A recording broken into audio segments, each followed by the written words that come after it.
கிறிஸ்துவின் சபையார் வழங்கும் கிறிஸ்துவின் வசனம் நிகழ்ச்சியை கேட்க உங்கள் யாவரையும் அன்புடன் அழைக்கிறோம். கிறிஸ்துவின் வசனம், இது கிறிஸ்தவர் கீதம். பரிசுத்த வேதம் பறைசாற்றும் வசனம், கிறிஸ்துவின் வசனம், இது கிறிஸ்தவர் கீதம். கிறிஸ்துவின் சபையார் வாழ்த்தி வழங்கும் கிறிஸ்துவின் வசனம், இது கிறிஸ்தவர் கீதம். கிறிஸ்துவின் வசனம், கிறிஸ்துவின் வசனம், கிறிஸ்துவின் வசனம். வேதாகம செய்தி நேரத்திற்கு வரவேற்கிறோம். Welcome to the Bible message of. கிறிஸ்தவருக்குள் பிரியமானவர்களே, ஆண்டவரே இயேசு கிறிஸ்து மூலம் உங்களை வாழ்த்துக்களை சொல்கிறோம். இன்று நாளிலே வத்தலக்குண்டு கிறிஸ்டின் சபை அர்ஜுன் ஐயா அவர்கள் செய்தி கொடுக்கிறார். அதை பார்த்து ஆசீர்வாதத்தை நீங்கள் பெற்றுக்கொள்ளுங்கள்.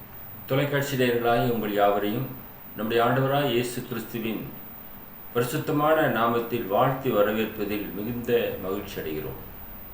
இன்றைய நாள் கர்த்தருடைய செய்திக்காக உன்னை சுத்தமானாக காத்துக்கொள், கீப் யுவர் செல்ஃப் பியூர். நாம் நம்மை சுத்தமானாக பாதுகாத்து கொள்ள வேண்டியது அவசியமாக இருக்கிறது. ஏனென்றால் மற்றவர்கள் செய்யக்கூடிய பாவங்களுக்கு நாம் உடன்பட்டு விடக்கூடாது.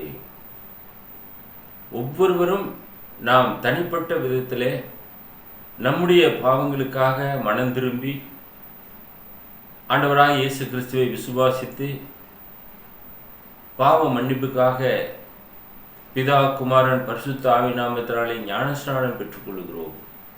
அப்பொழுதுதான் நாம் ரட்சிக்கப்பட்டு கர்த்தருடைய சபையிலே சேர்க்கப்படுகிறோம். இது ஒவ்வொருவரும் தனிப்பட்ட விதத்திலே செய்ய வேண்டிய ஒரு காரியமாக இருக்கிறது. அப்போதுதான் நாம் பிதாவுக்கு பிள்ளைகளாக மறுபடியும் வசனத்தினாலே ஜெனிப்பிக்கப்பட்டவர்களாக பிறக்க முடியும். எனவே நம்மை நாம் சுத்தமானாக பாதுகாத்து கொள்ள வேண்டியது அவசியம் என வேதாகமம் போதிக்கிறது. அப்போஸ்தலனாகிய பவுல் உத்தம குமாரனாகிய தீமோத்தேயுக்கு இதை குறித்து எழுதியிருக்கிறார். 1 தீமோத்தேயு 5வது அதிகாரம் 22வது வசனம், ஒருவன் மேலும் சீக்கிரமாய் கைகளை வையாதே, மற்றவர்கள் செய்யும் பாவங்களுக்கு உடன்படாதே, உன்னை சுத்தவனாக காத்துக்கொள். Lay hands suddenly on no man, neither be partaker of their man's sin, keep yourself pure.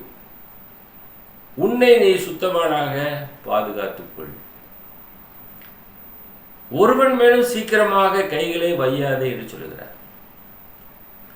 முதல் நூற்றாண்டு காலத்து சபையிலே மூப்பர்களை உருவாக்கத்தக்கதாக அநேக பரிந்துரை செய்தார்கள். அவர்கள் செய்வதைப் போல நீயும் ஒருவனை சீக்கிரமாக தேர்வு செய்யாதே. ஒருவேளை அவன் செய்யக்கூடிய பாவம் முழு சபையும் பாதிக்கக்கூடியதாக இருக்கும். எனவே அந்த பாவங்களுக்கு உடன்படாதே, உன்னை பாதுகாத்துக்கொள் என்பதாக சொல்லப்படுவதாக வரலாற்று ஆராய்ச்சியாளர்கள் சொல்லுகிறார்கள். கைகளை வைத்து அவர்கள் தேர்வு செய்யக்கூடிய ஒரு பழக்கமானது முதல் நூற்றாண்டில் இருந்தது. அவர்கள் ஒருவேளை தேர்வு செய்யப்பட்டால் நாம் தான் தேர்வு செய்தோம், அப்ப அந்த பாவத்திற்கு நாமும் உடன்பட்டவர்களாக மாறிவிடுவோம். எனவே ஒருவன் மேலும் சீக்கிரமாக கைகளை வையாதே என்று சொல்லி எழுதியிருக்கிறார். 1 தீமோத்தேயு 6:5 பார்க்கிறோம், கெட்ட சிந்தை உள்ளவர்களும் சத்தியம் இல்லாதவர்களும் தேவ பக்தியை ஆதாய தொழில் என்று எண்ணுகிறவர்களுமாயிருக்கிற மனுஷர்களால் உண்டாகும் மாறுபாடான தர்க்கங்களும் பிறக்கும், இப்படிப்பட்டவர்களை விட்டு விலகு. தேவ பக்தியை ஆதாய தொழில் என்று எண்ணி சிலர் அதிலே தங்களை அர்ப்பணம் செய்கிறார்கள். இது ஒரு பிசினஸ் அல்ல. தேவனால் முன்குறிக்கப்பட்டவர்கள் இந்த வேலையை செய்ய வேண்டும். ஆரோனை போல அழைக்கப்பட்டவர்கள் இந்த வேலையை செய்ய வேண்டும். தேவ பக்தி உள்ளவர்கள் இந்த வேலையை செய்ய வேண்டும். உக்கிரான உத்தியோகத்தை விரும்புகிறவர்கள் இந்த வேலையை செய்ய வேண்டும். எல்லாரும் அல்ல. ஆனால் அநேகர் என்ன நினைக்கிறார்கள், ஒரு உலக பிரகாரமான ஒரு வேலையைப் போல எல்லா தவறுகளும் இதிலையும் போய் நாம் செய்யலாம் என்று துணிந்து ஒரு ஆதாய தொழிலாக, கெட்ட சிந்தை உள்ளவர்களாக, சத்தியமே இல்லாதவர்களாக சிலர் எழும்ப ஆரம்பிக்கிறார்கள். அப்படிப்பட்டவர்கள் இந்த வேலையை ஏற்றுக்கொள்ளுகிறார்கள். அவர்களாலே தேவனுடைய நாமம் தூசிக்கப்படுகிறது. அவர்கள் தங்களுடைய வயிற்றுக்காக ஊழியம் செய்யக்கூடியவர்களாக இருக்கிறார்கள். இப்படிப்பட்ட மனுஷர்களால் உண்டாகக்கூடிய காரியத்திற்கு நீ விட்டு விலகு, அவங்களை விட்டுட்டு விலகிறே என்று அதே புத்தகத்திலே, அதே அதிகாரத்திலே அப்போஸ்தலனாகிய பவுல் குறிப்பிட்டிருக்கிறதை நாம் பார்க்கிறோம். சிலருடைய பாவங்கள் வெளியரங்கமாக இருக்கின்றன. 1 தீமோத்தேயு 5:24. சிலருடைய பாவங்கள் வெளியரங்கமாய் இருந்து நியாய தீர்ப்புக்கு முந்திக் கொள்ளும். சிலருடைய பாவங்கள் வெளியரங்கமாக இருக்கிறது, எல்லாருக்குமே தெரிய வருகிறது. இவனெல்லாம் கர்த்தருடைய சபையில் இருக்கிறான், துணிந்து இவ்வளவு பெரிய பாவத்தை செய்கிறானே என்று ஜனங்கள் பேச ஆரம்பிப்பார்கள். அப்ப அவனுடைய பாவம் வெளியாக்கப்படுகிறது. எனவே நியாய தீர்ப்புக்கு முன்பாகவே அவனுக்கு பனிஷ்மெண்ட் வந்துவிடும். நிறைய பேர் மரித்திருக்கிறார்கள், நாம் பார்க்கிறோம். முதல் நூற்றாண்டிலும் சரி, பழைய ஏற்பாட்டு காலத்திலும் சரி, அவர்கள் ஜட்ஜ்மெண்ட் வரைக்குமாக அவர்கள் காத்திருக்க வேண்டிய அவசியம் இல்லை. அவர்களுக்கு உடனே பனிஷ்மெண்ட் கிடைத்தது. ஏனென்றால் பாவம் அந்த அளவுக்கு மீறி போய்விட்டது. அதை தேவன் பொறுக்கக்கூடாமல் உடனே அவர்களுக்கு தண்டனையை வழங்கி விடுகிறார். நியாய தீர்ப்புக்கு முந்திக் கொள்ளும் என்று பார்க்கிறோம். சிலருடைய பாவங்கள் அவர்களை பின்தொடரும், கடைசி வரைக்குமாக அது தொடர்ந்து கொண்டே தான் இருக்கும் அவர்களே. ஏனென்றால் அந்த பாவத்திலே அவர்கள் நிலைத்திருக்கிறார்கள். எனவே அந்த பாவம் தொடர்கிறது. 1 யோவான் 5வது அதிகாரம் 16-17 வசனங்கள், மரணத்துக்கு ஏதுவல்லாத பாவத்தை தன் சகோதரன் செய்ய ஒருவன் கண்டால் அவன் வேண்டுதல் செய்ய கடவன். இன்றைக்கு நிறைய பேர் பாவத்தை தண்ணீரை போல பருகி கொண்டிருக்கிறார்கள். அவர்கள் மரணத்துக்கு ஏதுவல்லாத பாவம் தான் செய்யறாங்க, ஆனாலும் அது பாவம். அப்படிப்பட்ட ஒரு பாவத்தை ஒரு சகோதரன் செய்ய கண்டால் நாம் என்ன செய்ய வேண்டும்? அவனுக்காக வேண்டுதல் செய்ய கடவன். அப்பொழுது அவனுக்கு ஜீவனை கொடுப்பார். யாருக்கென்றால் மரணத்துக்கு ஏதுவல்லாத பாவத்தை செய்தவர்களுக்கு. மரணத்துக்கு ஏதுவான பாவம் உண்டு, அதை குறித்து வேண்டுதல் செய்ய நான் சொல்லேன். மரணத்துக்கு ஏதுவல்லாத பாவம் இருக்கிறது, மரணத்துக்கு ஏதுவான பாவம் இருக்கிறது. அதை குறித்து வேண்டுதல் செய்ய நான் சொல்லேன் என்று சொல்கிறார். அநீதியெல்லாம் பாவம்தான், என்றாலும் மரணத்துக்கு ஏதுவல்லாத பாவம் உண்டு. நாம் செய்யக்கூடிய காரியங்கள் ஒருவனை மரணத்துக்கு நேராக இட்டு செல்லும் என்றால் அது மரணத்துக்கு ஏதுவான பாவமாக இருக்கிறது. நாம் அதற்கு கணக்கு உபயோகிக்க வேண்டியவர்களாக இருக்கிறோம். எனவே அன்பானவர்களே, அப்படிப்பட்டவர்களை விட்டு நாம் விலக வேண்டுவது அவசியமாக இருக்கிறது. இரண்டாவது காரியமாக பார்க்கும்போது, மற்றவர்கள் செய்யும் பாவங்களுக்கு உடன்படாதே என்று சொல்லுகிறார். இப்ப மற்றவர்கள் செய்யக்கூடிய பாவம், உலகத்தில் இருக்கிற எல்லோருமே பாவிகள் தான். ஆதாமின் கீழாக, பாவத்தின் கீழாக அடைக்கப்பட்டோம். ஆனால் ஆண்டவராய் இயேசு கிறிஸ்து பாவிகளை ரட்சிக்க இந்த உலகத்திற்கு வந்தார். ஒரு பாவியான ஸ்திரியை இயேசுவினிடத்தில் கொண்டு வந்தார்கள். இவள் மீது நாங்கள் கல்லெறிகிறோம். கையும் களவுமாக பிடிக்கப்பட்டார். இயேசு சொல்லுகிறார், உங்களிலே பாவம் இல்லாது இருக்கிறவன் முதலாவது இவள் மீது கல்லெறிய கடவுள் என்று சொல்லி குனிந்து தரையிலே எழுதினார். அவர் நிமிர்ந்து பார்க்கும்போது எல்லோரும் போய்விட்டார்கள். எல்லோரும் பாவிகள் என்பதை ஒத்துக்கொண்டு போய்விட்டார்கள். இயேசு அவளை பார்க்கிறார். இனி பாவம் செய்யாதே என்று சொல்கிறார். ஆக பாவத்திலிருந்து ஒரு விடுதலை வேண்டும். பாவத்திலே நிலைத்திருக்க கூடாது. எனவே இந்த வசனத்திலே நாம் பார்க்கும்போது மற்றவர்கள் செய்யக்கூடிய பாவத்துக்கு நாம் உடன்பட்டு விடக்கூடாது. இந்த விஷயத்திலே நாம் கவனமாக இருக்க வேண்டியது அவசியமாக இருக்கிறது. ஆதியாகமம் 37வது அதிகாரம் 2வது வசனத்திலே 17 வயதிலே தன் சகோதரருடனே கூட ஆடுகளை மேய்த்து கொண்டிருந்தான். அந்த இளைஞன் பில்காள் சில்பாள் என்னும் தன் தகப்பனுடைய மறுமனையாட்டிகளின் குமாரனுடைய இருந்து அவர்களுடைய துன்மார்க்கத்தை தன் தகப்பனுக்கு சொல்லி வருவான். அவர்கள் துன்மார்க்கமாக நடக்கிறார்கள். அந்த காரியங்கள் யோசேப்பினுடைய கண்களுக்கு பட்டது. அவன் அதை தகப்பனிடத்தில் போய் சொன்னான். அப்போ யோசேப்பு தன்னை எந்த விதமாக பாதுகாத்து கொண்டான்? 17 வயதிலே பாவத்துக்கு விலகினவனாக இருந்தான். தன் சகோதரர்கள் நடக்கக்கூடிய காரியங்கள் அவனுக்கு பிடிக்கவில்லை. ஆனால் அதை தன் தகப்பனுக்கு போய் அறிவித்து கொண்டு வந்தான் என்று பார்க்கிறோம். அந்த பாவங்களுக்கு இவன் உடன்படவில்லை யோசேப்பு. இன்னைக்கு சிலர் சொல்லுவாங்க, அவனால நான் கெட்டு போனேன் அப்படின்னு சொல்லுவாங்க. அதிகமாக குற்றச்சாட்டு அப்படித்தான் வைப்பாங்க. தன்னுடைய குடும்பத்தாரை சொல்லுவாங்க, அதனாலதான் நான் கெட்டு போனேன். தாய் தகப்பனே சொல்லுவார்கள். இப்படி மற்றவர்கள் மேலே அடுக்கடுக்காக நாம் குற்றச்சாட்டுகளை நாம் சொல்லுவோம். மற்றவர்கள் செய்யக்கூடிய காரியங்களுக்கு அவரவர் கணக்கு கொடுக்க வேண்டும்.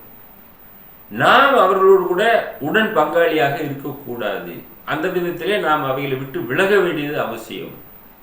எனவே மற்றவர்கள் செய்யக்கூடிய பாவங்களுக்கு நீ உடன்படாதே என்று தீமோத்தேயுக்கு சொல்லுகிறார்.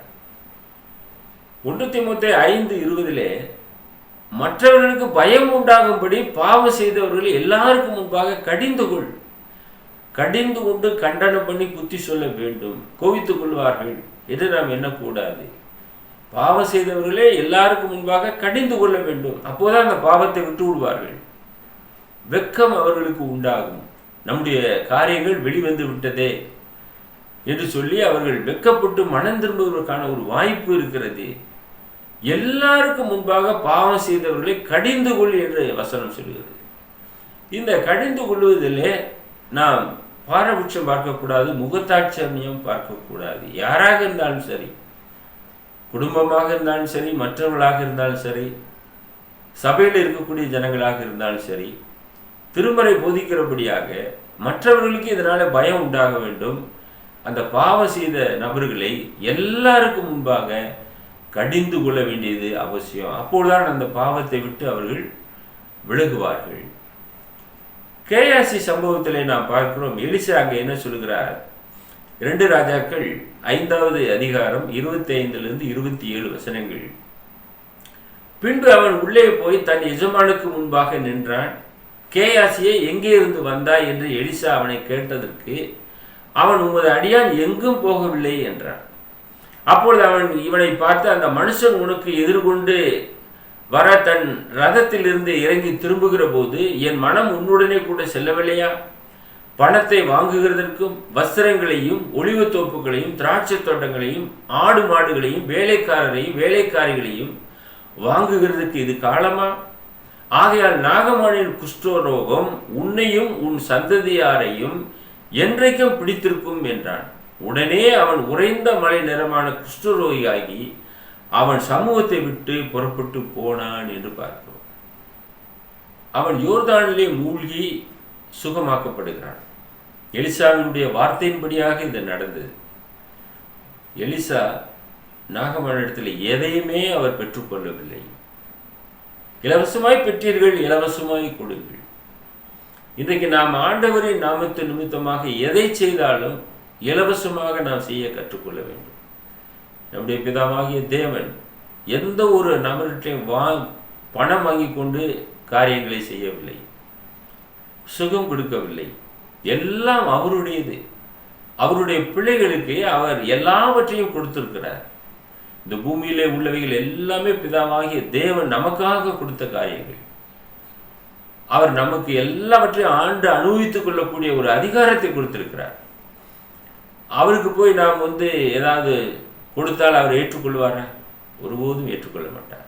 அவர் எல்லாவற்றையும் நமக்கு இலவசமாய் அருள் செய்கிறார் என்று பார்க்கிறோம். இங்கே எலிசா ஒரு உன்னதமான ஒரு தீர்க்கதரிசி.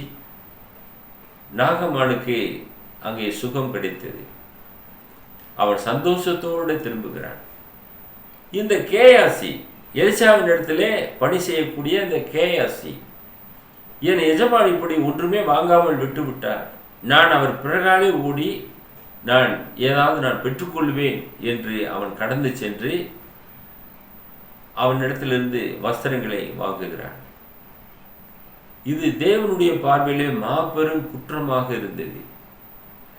எலிசா கேட்கிறார். அவன் திரும்ப வரும்போது எலிசாவுக்கு முன்பாக இந்த கேயாசி நிற்கிறான். அவன் சொல்லுகிறான், உமது அடியான் எங்கும் போகவில்லை என்றான். எப்பேற்பட்ட ஒரு பொய் என்று பாருங்க. எல்லாம் வாங்கி வந்து தன்னுடைய கூடாரத்தில் போய் வச்சுட்டான். இப்போது நான் எங்கும் போகவில்லை என்று சொல்லுகிறான். அப்போது அவன் இவனை பார்த்து, அந்த மனுஷன் உனக்கு எதிர்கொண்டு வர தன் ரதத்திலிருந்து இறங்கி திரும்புகிற போது என் மனம் உன்னுடனே கூட செல்லவில்லையா என்று கேட்கிறார். நான் உன் கூட இருந்தேன்டா அப்படின்றார். எனக்கு அன்பான சகோதரனே சகோதரி, நம்முடைய ஆண்டவராக இயேசு கிறிஸ்து சொல்லுகிறார், சதா காலங்களில் நான் உங்களோடு கூட இருக்கிறேன். நாம் எங்கே கடந்து சென்றாலும் இயேசு நம்மோடு கூட இருக்கிறார். ஏன்? நாம் கிறிஸ்தவர்கள், தேவனுடைய நாமத்தை தரித்தவர்கள், அவருடைய பிள்ளையாக மாற்றப்பட்டவர்கள். ஒருபோது நாம் தவறுக்கு உடன் போகக்கூடாது, உடன் பங்காளியாக இருக்கக்கூடாது. இவனோ அங்கே நாகமானிடத்திலிருந்து வெகுமதிகளை பெற்றுக்கொள்கிறான். பணத்தை வாங்குகிறதுக்கும் வஸ்திரங்களையும் ஒளிவு தொப்புகளையும் வாங்குறதுக்கும் இது காலமா? ஆகையால் நாகமானின் குஷ்டரோகம் உன்னையும் உன் சந்ததியாரையும் என்றைக்கும் பிடித்திருக்கும் என்றார். நாகமானை விட்ட குஷ்டம் இப்பொழுது இவனை பற்றி கொண்டது. அந்த பாவம் இவனுக்குள்ளாக வந்தது. உடனே அவன் உறைந்த மழை நேரமான குஷ்டரோகியாகி அவன் சமூகத்தை விட்டு புறப்பட்டு போனான் என்று பார்க்கிறோம். அன்பான சகோதரனே சகோதரியே, தொலைக்காட்சி நேயரே, நாம் தேவ சமூகத்திற்கு விரோதமான காரியங்களை நாம் செய்யும்போது எவ்வளவு மோசமான சூழ்நிலைக்குள்ளாக தள்ளப்படுகிறோம் என்பதை இங்கே பாருங்கள். அவன் அந்த விதமாக தள்ளப்பட்டான். பாவத்தை சுமக்கிற ஒரு மனுஷனாக மாறினான். மூன்றாவதாக நாம் பார்க்கும்போது, உன்னை சுத்தவானாக காத்துக்கொள் என வேதம் சொல்லுகிறது. 1 தீமோத்தேயு 5:22. நம்மை நாம் முதலாவது சுத்தவானாக பாதுகாத்துக் கொள்ள வேண்டியது அவசியம். எல்லாம் செய்கிறார்கள், அதனாலே நானும் செய்கிறேன் என்று நாம் ஒருபோதும் எண்ணக்கூடாது. நம்மை நாம் முதலாவது பாதுகாக்க வேண்டியது அவசியம். ரோமர் 2வது அதிகாரம் 6வது வசனம், தேவன் அவனவனுடைய கிரியைகளுக்கு தக்கதாய் அவனவனுக்கு பலன் அளிப்பார். God will render to every man according to his deeds. அவனவனுடைய கிரியைகள், நாம் என்ன செய்கிறோமோ அந்த கிரியைகளுக்கு ஏற்ற பலனை பிதாவினுடைய சமூகத்திலே நாம் பெற்றுக்கொள்வோம். திருமுறை யாரையும் ஏமாற்றவில்லை, மிக தெளிவாக போதித்திருக்கிறது. நம்முடைய கிரியைகள் நம்மோடு கூட கடந்து செல்லும். அப்பொழுது நாம் என்ன செய்தோம் என்பது தேவ சமூகத்திலே வெளிப்படுத்தப்படும். இன்றைக்கு இருக்கிற கம்ப்யூட்டர் காலத்திலே அந்த ஹார்ட் டிஸ்கில் எல்லாமே சேவ் ஆகிறது. ஒரு காலத்திலே கருப்பு பெட்டி என்று சொல்வார்கள். விமானம் விபத்துக்குள்ளாகிவிட்டால் அந்த கருப்பு பெட்டியை கண்டுபிடிக்க வேண்டும். ஏன் விபத்துக்குள்ளானது என்பது ரெக்கார்டாக இருக்கும் அந்த கருப்பு பெட்டியில். இன்றைக்கு நமக்கு நம்முடைய காரியங்கள் எல்லாம் ஹார்ட் டிஸ்கில் ரெக்கார்டு செய்யப்படுகிறது. தேவன் ஒரு நித்தியமான ஒரு ஹார்ட் டிஸ்க் வைத்திருக்கிறார். அதில் எல்லாம் சேவாக இருக்கும். அதை எல்லாவற்றையும் கொண்டு வருவார். அந்த டேட்டா ஒருபோதும் அழிந்து போகாது. அன்பானவர்களே, உலக பிரகாரமான ஒரு கண்டுபிடிப்பு இத்தனை சாதனங்களை உள்ளடக்கி எல்லாம் ஒரு செல்போன் கைக்குள்ளாக அடக்கி விட்டார்களே. இதவாகி தேவன் சகலத்தையும் சிருஷ்டித்தவர். நம்முடைய அந்தரங்க காரியங்கள் எதுவாக இருந்தாலும் சரி, எல்லாவற்றையும் அவர் கொண்டு வந்து நியாயத்தில் வந்து நிறுத்துவார் என்பதை நாம் அறிய வேண்டும். அவனவனுடைய கிரியைகளுக்கு தக்கதாக அவனவனுக்கு பலன் அளிப்பார். எனவே மத்தேயு சுவிசேஷத்தில் ஆண்டவர் சொல்லும்போது 12வது அதிகாரம் 36-37 வசனங்கள், மனுஷர் பேசும் வீணான வார்த்தைகள் யாவையும் குறித்து நியாயத்தீர்ப்பு நாளிலே கணக்கு ஒப்புவிக்க வேண்டும் என்று உங்களுக்கு சொல்லுகிறேன். ஏனெனில் உன் வார்த்தைகளினாலே நீதிமான் என்று தீர்க்கப்படுவாய், அல்லது உன் வார்த்தைகளினாலே குற்றவாளி என்று தீர்க்கப்படுவாய் என்றார். நியாயத்தீர்ப்பு நாளிலே நாம் எல்லாரும் கணக்கு சொல்லி ஆக வேண்டுமா? யாரும் ஒருவரும் தப்பி செல்லவே முடியாது. நியாயத்தீர்ப்பு தேவனுடைய சமூகத்திலே துவங்கக்கூடிய காலமாக இருக்கிறது. தேவன் நியாயத்தீர்ப்பிலே இவைகள் எல்லாவற்றையும் கொண்டு வந்து நிறுத்துவார். மனுஷர் இன்னைக்கு வீணான வார்த்தைகள் நிறைய சொல்லுகிறார்கள். ஆனால் அந்த வார்த்தைகளை குறித்து நாம் கணக்கு ஒப்புவிக்க வேண்டியவர்களாக இருக்கிறோம். யாரும் இதில் சாக்கு போக்கு சொல்லிவிடவே முடியாது என்று வேதம் சொல்லுகிறது.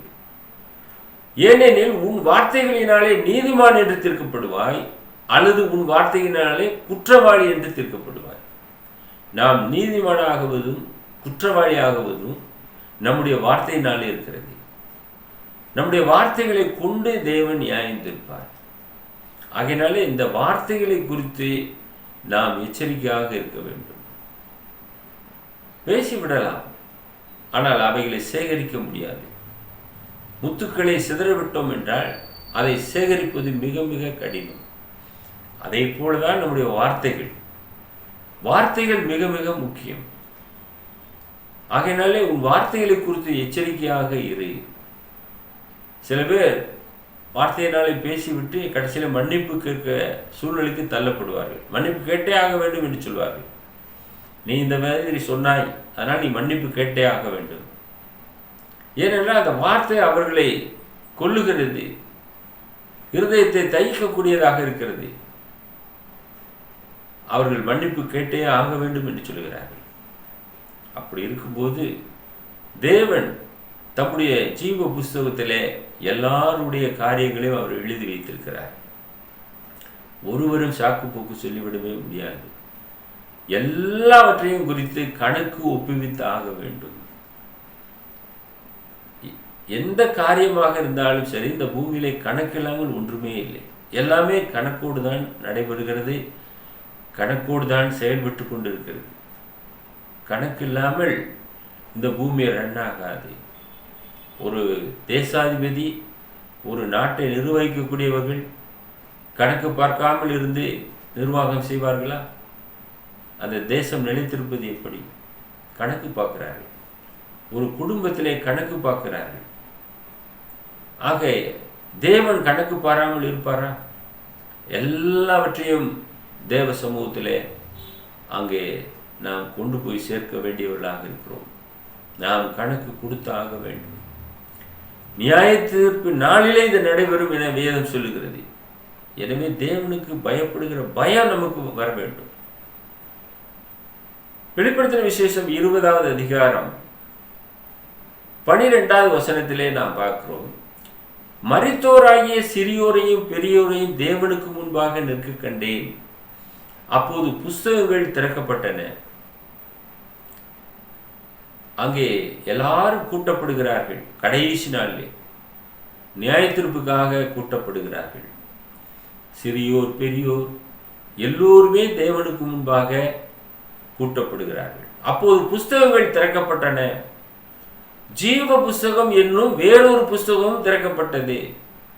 நிறைய புத்தகங்கள் திறக்கப்படுகிறது. அப்போது ஜீவ புஸ்தகம் என்ற ஒரு புத்தகம் திறக்கப்படுகிறது. அது உயிருள்ள புத்தகம்.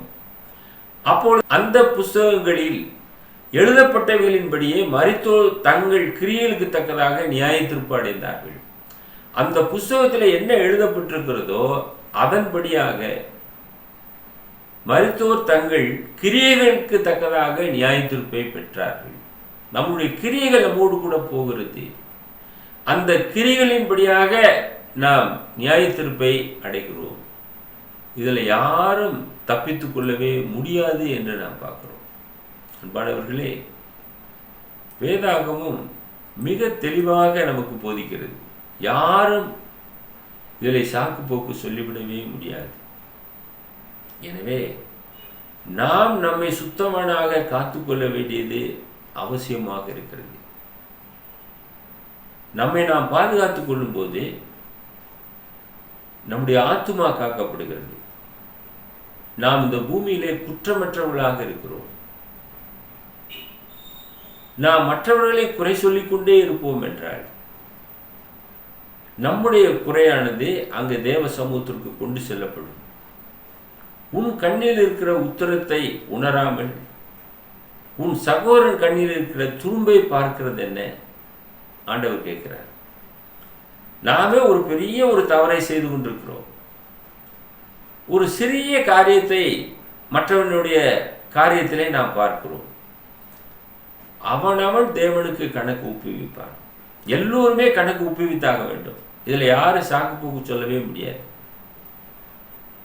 எனக்கு தெரியாத ஆண்டவரே, அது அவன்தான் பொறுப்பு, அவனால தான் நான் இந்த விதமாக தள்ளப்பட்டேன், நான் மற்றவர்களை இதில் சொல்லிவிட முடியாது. நாம் ஒவ்வொருவரும் தனிப்பட்ட விதத்திலே தேவனுக்கு கணக்கு ஒப்புவிக்க வேண்டும். நம்முடைய ஆத்மா தனியாக இருக்கிறது. நமக்கு மரணம் வரும்போது நாம் அந்த மரணத்தை நாம் சந்திக்கிறோம். நம்முடைய ஆவி தேவ சமூகத்தில் கடந்து செல்கிறது. எல்லாருமே தனிப்பட்ட விதத்திலே அவர்கள் கடந்து செல்கிறார்கள். ஒட்டுமொத்தமாக யாரும் கடந்து செல்வதில்லை. ஒரு குடும்பமாக வாழ்கிறோம், ஒரு குரூப்பாக நாம் இருந்து பணியாற்றுகிறோம். ஆனால் பிரிவு என்று சொல்ல வரும்போது தனியாக நடைபெறுகிறது. நாம் எல்லோருமே தேவ சமூகத்திலே கூட்டப்படுவோம். நாம் எல்லோரும் கணக்கு செலுத்தி ஆக வேண்டும் என்று பார்க்கிறோம். தேவன் ஒரு அற்புதமான ஒரு திட்டத்தை நமக்கு வைத்திருக்கிறார். அந்த திட்டத்திற்குள்ளாக நாம் பிரவேசிக்க வேண்டும். அது ஒரு ஆசீர்வாதமான ஒரு வாழ்க்கை. அந்த வாழ்க்கையை நாம் ஒருபோதும் இழந்து விடக்கூடாது. இன்றைக்கு அநேகர் செய்யக்கூடிய தவறை நாமும் செய்வோம் என்றால் நாம் நியாயத்தீர்ப்பு நாளிலே கணக்கு ஒப்புவிக்க வேண்டியவர்களாக இருப்போம். நித்திய ஜீவனை அறுவடை செய்ய முடியாமல் நாம் போய்விடுவோம். எனவே எச்சரிக்கையாக இருங்கள். இந்த பூமியிலே ஒரு அருமையான தருணம். நாம் பரிசுத்தம் உள்ளவர்களாக வாழ்வதற்கு. நான் பரிசுத்தர் ஆகையால் நீங்களும் பரிசுத்தராயிருங்கள் என்று வேதாகமம் சொல்கிறது. தேவன் எப்படி இருக்கிறாரோ அதே போல நாமும் இருக்க வேண்டும் என்று அவர் விரும்புகிறார். எனவே நாம் அவரை போல நாம் மாற வேண்டும். இயேசுவை போல கிறிஸ்து இயேசுவில் இருந்த சிந்தையை உங்களில் இருக்க கடவுது என பரிசுத்த வேதம் சொல்லுகிறது. அந்த சிந்தைக்குள்ளாக நாம் கடந்து வர வேண்டும். எப்படி யோசேப்பு தன்னுடைய வாழ்க்கையிலே தன்னை பாதுகாத்து கொண்டானோ அதே போல நாம் பாதுகாத்துக் கொள்ள வேண்டும். எனவே மற்றவர்கள் செய்யக்கூடிய பாவங்களுக்கு உடன்படாமல் உங்களை சுத்தவானாக பாதுகாத்துக் கொள்ளுங்கள். அப்போது கர்த்தருடைய சமூகத்திலே நித்தியமான வாழ்க்கையை நீங்கள் பெறுவீர்கள். அதற்காக நாங்கள் உங்களுக்காக ஊக்கமாக ஜெபம் பண்ணிக்கொள்கிறோம். எங்களை நேசித்து வழிநடத்துகிற பரலோகத்தின் பிதாவே, எங்களை நாங்கள் சுத்தவான்களாக பாதுகாத்துக் கொள்ளத்தக்கதாக உம்முடைய திருமறை எங்களை வழிநடத்தின தயவிற்காக நன்றி செலுத்துகிறோம். இந்த செய்தியை கேட்ட அருமையான நேயர்கள் தங்களை பாதுகாத்து கொண்டு உமக்கேற்றவர்களாக இந்த உலகத்தில் ஜீவனம் பண்ண அவர்களை ஆசீர்வதித்து வழிநடத்தி அல்ல வேண்டுமாய் எங்கள் அன்பின் ஆண்டவர் இயேசுவின் விலையேறு பெற்ற நாமத்தில் இந்த ஜெபத்தை தாழ்மையோடு ஏறெடுக்கிறோம் எங்கள் பரலோகத்தின் பிதாவே. ஆமென். Don't live for the approval of others. You are not defined by your past. Amen. மனுஷரை பிரியப்படுத்தும்படி வாழாதே. நீ உன் கடந்த காலத்தினால் வரையறுக்கப்படவில்லை. ஆமென். இயேசுவின் குடும்பம் ஒன்று உண்டு, அன்பு நிறைந்திடும் இடம் உண்டு. இயேசுவின் குடும்பம் ஒன்று உண்டு, அன்பு நிறைந்திடும் இடம் உண்டு. உயர்வும் இல்லை, அங்கு தாழ்வும் இல்லை, ஏழை இல்லை, பணக்கார. எங்கள் முகவரி the Word of Christ, post office box number 5, Batlagundu 624202, south India. அவர் mobile number 9443558041. Another number 6379350509. Email address arjunandglory@gmail.com. View our The Word of Christ program on YouTube channel. May God bless you all. மீண்டும் அடுத்த நிகழ்ச்சியில் உங்களை சந்திக்கும் வரை கர்த்தருடைய கிருபை நம் அனைவரோடும் கூட இன்றும் என்றும் சதா காலங்களிலும் இருப்பதாக.